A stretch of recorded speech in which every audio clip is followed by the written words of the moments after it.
Shakur versus Teofimo. That's a good fight. It's a very, very good fight. Guys at the top of their game, right? Kind of guys that, like you were saying, maybe fights we would have loved Tank to fight these guys, right? But they're fighting each other.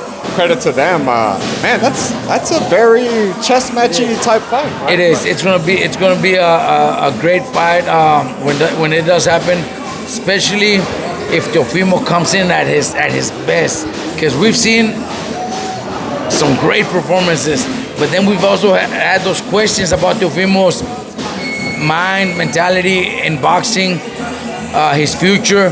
So hopefully we get the best Teofimo, the Teofimo that wants to be the best in the world, because we know Shakur is one of those. Shakur always comes in as best. He wants it that bad. So that's just gonna makes it to be a great fight. I can't wait for that one. Say, can you lean? Because it's real like.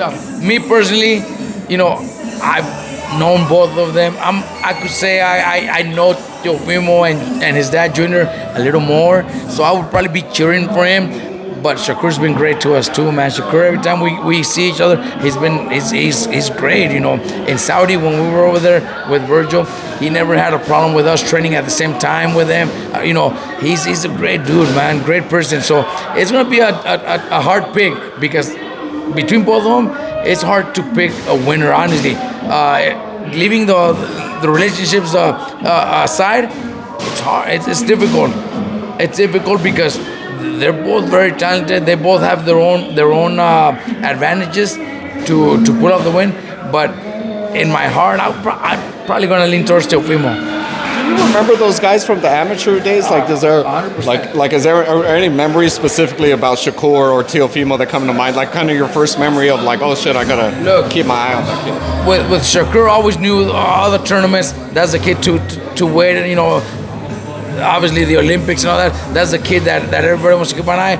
But with Teofimo, I think the thing that I could probably remember is I had a young fighter in his weight class, Genaro Gomez. Genaro Gomez had a bright future. His discipline wasn't what we would have wanted him to, so that's why his career didn't take off the way he should have. But I remember when Teofimo signed with Top Rank, everybody at Top Rank and Teofimo's team managers at that time, that was the reason, or they all bragged about he got signed because he beat Genaro Gomez. So he had a win over Genaro Gomez, so they used that to get him that contract with Top Rank, because Genaro was a very promising name, very promising star. When Genaro signed with Golden Boy and he did his pro debut, god damn, Golden Boy, everybody, man, this is the future. This kid, one day we're gonna, but the kid's discipline didn't show up. So there's nothing we could do. But yeah, I remember that about Teofimo. That was the first thing everybody. He beat Genaro Gomez. He beat Gomez. Okay, well, let's take him to, and he got signed because of that. That's crazy stuff. That's crazy. Like knowing these guys from that young. Now, and look, Gomez, career never took off because the discipline wasn't there. That's crazy.